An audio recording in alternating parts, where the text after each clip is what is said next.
The Carolina Hurricanes win Game 7 against the Boston Bruins, and the correct picks of Coach Ryan D just keep rolling, 6-0, but what a great series. This was amazing, top to bottom. Bruins fans, Canes fans, you got to be thrilled with what you saw on the ice, the narratives we had going into this series. If Boston has a goalie controversy, that could cost them the cup. Check. We started with Ullmark, should have started with Swayman. Told y'all, but hey, last month, he's hot.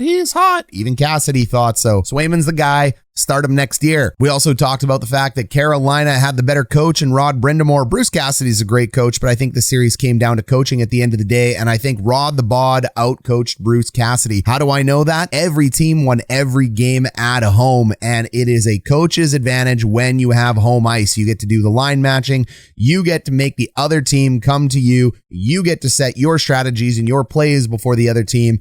Rod the Bod may have had one more game than Bruce Cassidy. Bruce Cassidy may have had the better team, but as soon as they went home and it flipped, Rod the Bod's line matching was able to take out the perfection line in the Boston Bruins, regardless of whether or not the perfection line was together or not. Yes, there were injuries and timeouts to Charlie McAvoy, Hampus Lindholm. That could definitely help it, but you got to battle through injuries. Remember, Carolina was without their starting goaltender. They did this with a backup and a backup of a backup. Kochetkov, Raanta. Raanta was good enough to get it done. Hopefully, Freddie Andersen is able to return for the Canes in round 2, because we're talking about the fact that he needs to. There's no question about it. And the final thing we talked about was the depth of the Carolina Hurricanes. We said they had the most balanced roster going into the playoffs. You didn't believe me before if you weren't a Canes fan? Look no further than the fact that Max Domi carries for the Carolina Hurricanes in Game 7. So they got scoring all up and down the roster. Everybody chipped in, from the kid Seth, Jarvis, to the best player in Sebastian to their number one defenseman, Jacob Slavin. Hey, Slavin fans, Carolina Hurricane fans, congratulations. Jacob Slavin's going to forever be known as elite in the NHL. We called him elite this year. We had him in our top 30. We have been pumping the tires of Jacob Slavin. Tony Deangelo is a good player no matter what Brad Marchand wants to chirp him for. And hey, I don't want to get involved in that type of controversy, but you know, Deangelo can be an absolute dick. There's no question about it. But as far as a hockey player goes, he's good for your team up top. But it takes big playoff runs like this to have players like Slavin graduate into elite status in the eyes of the media and the rest of the fan base. So he was the best kept secret there was down there in Carolina, but he is not a secret anymore. People will absolutely have this guy in their top 30 and their top 15, especially as the rounds keep growing. So the legend of Slavin keeps getting bigger, and you got to love that, Canes fans. So let's further talk about Game 7. Let's further talk about the series. Let's further talk about the future of the Boston Bruins, and let's talk about Carolina moving into round 2. Hey, let's just talk about it. So what's our final list look like? The reasons they're going to win: team defense, best in the show, tough roster. We know Patrice Bergeron is going to take these guys and have them ready. The perfection line featuring Charlie McAvoy. The Metro Division is an advantageous draw for the Bruins, and they're big and they're tough. The reason they might lose is their goalie controversy. Scoring leaves something to be desired for the Bruins. Their special teams are a little bit ew, and the Atlantic and the West could upset them even if they get through the Metro. There is a lot of reasons they're going to win. They're a top team, if not the top team in the playoffs when it comes to balance. They have a balanced roster. They got the best coach in the playoffs. Freddie Andersen, if he returns and he's healthy, that's exactly what you need, and they got the number one penalty kill. Freddie Andersen's injury could also cost them the cup as well, too. It's the number one reason they may lose. Their power play leaves something to be desired, but it can get it done. Taking a look at the final list. Look, I agree. Boston's the favorite. If you want to pick Boston, I fully agree with your pick. You should be picking Boston in this one. I am picking Carolina.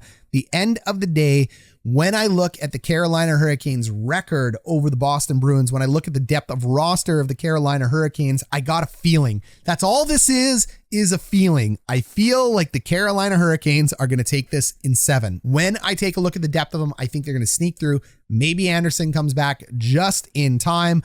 I really want to pick the Bruins here, but I am going with the Canes in 7. All right, so now you've caught up in all the analysis we did leading up to this channel. So if you're new to this channel, we have been doing this now for almost 2 months. We had breakdowns, roster breakdowns. We had advanced analytic breakdowns. We had tape breakdowns. We put everything together for this series and every other series in the NHL playoffs in order to make our prediction. And hey, we nailed this one, didn't we? We don't have a sports almanac.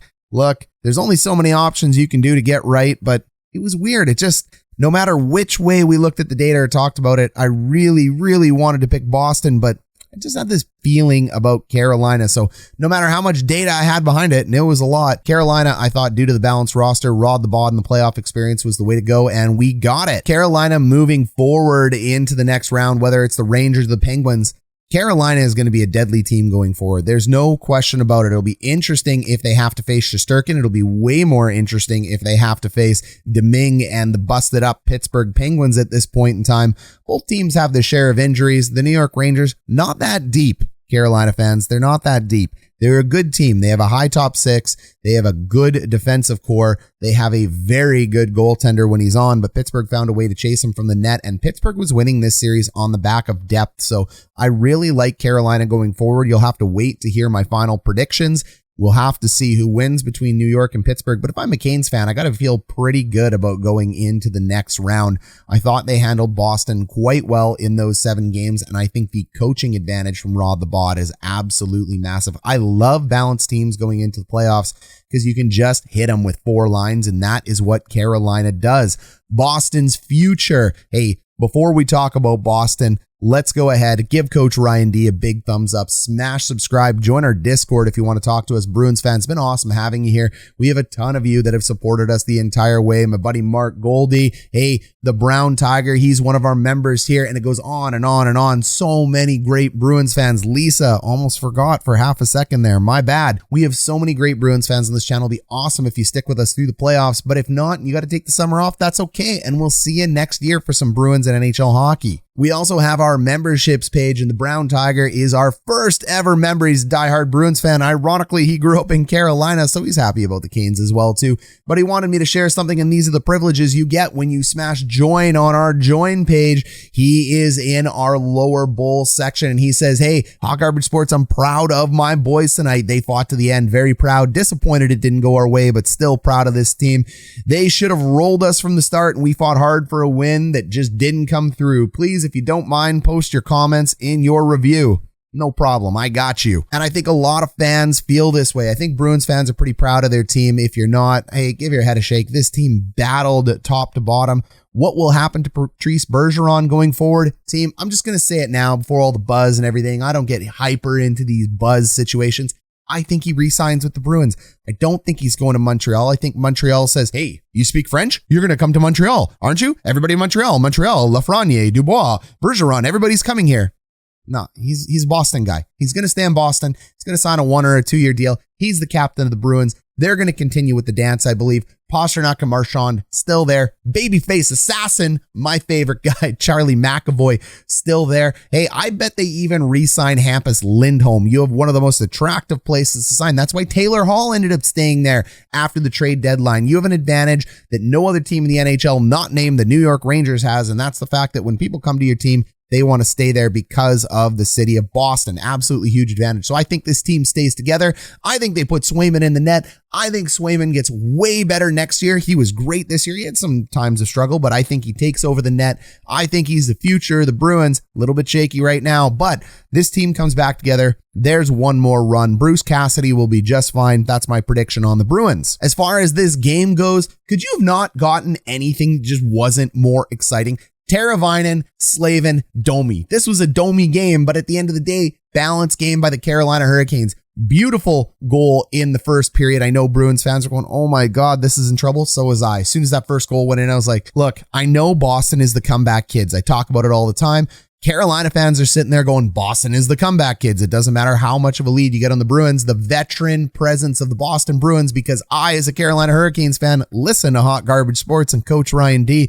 He always talks about the fact that Bruins come back and they're very comfortable whether they're in the lead or they're behind, and he's right, and they were. So Carolina ends up getting out front first. Max Domi gets out front from Jordan Staal. Man, I've called him Eric Staal 100 times in these playoffs. Fun fact, Coach Ryan D got to play against all 3 Staals, Mark, Eric, and Jordan.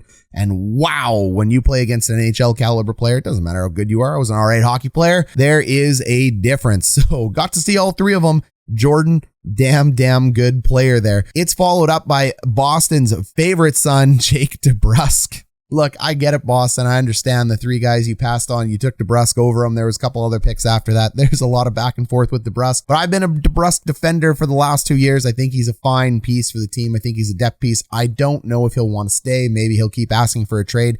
I think he thinks he's better than he is, but I think he is fitting into the role he needs to fit into. Top 6 guy, middle 6 guy. You can play all over the roster. He's never going to be a superstar, but he kicks in when you need him to kick in.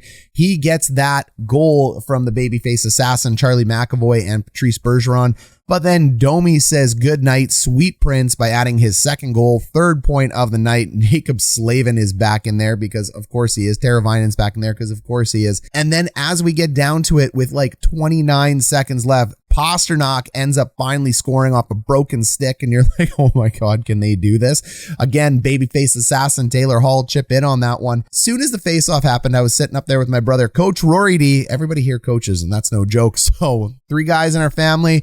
Mama, she ends up raising us, carrying us. She's the rock of the family, but the 3 boys here have all been coaches at some point or another. Now, we looked at each other and went, there's no way with 29 seconds. All Carolina has to do is tie up some sticks. What's the best Boston's going to do? A dump in, force a dump in, go freeze the puck in the corner. You're good. So Carolina goes for the tie up. Boston wins a clean draw. They dump it in and we're going, man, we know hockey, game over. And somehow Boston generates 3 chances off of that. And you're like, no way are they going to do this? Are we going to go to overtime? They are not going to Washington Capitals this thing.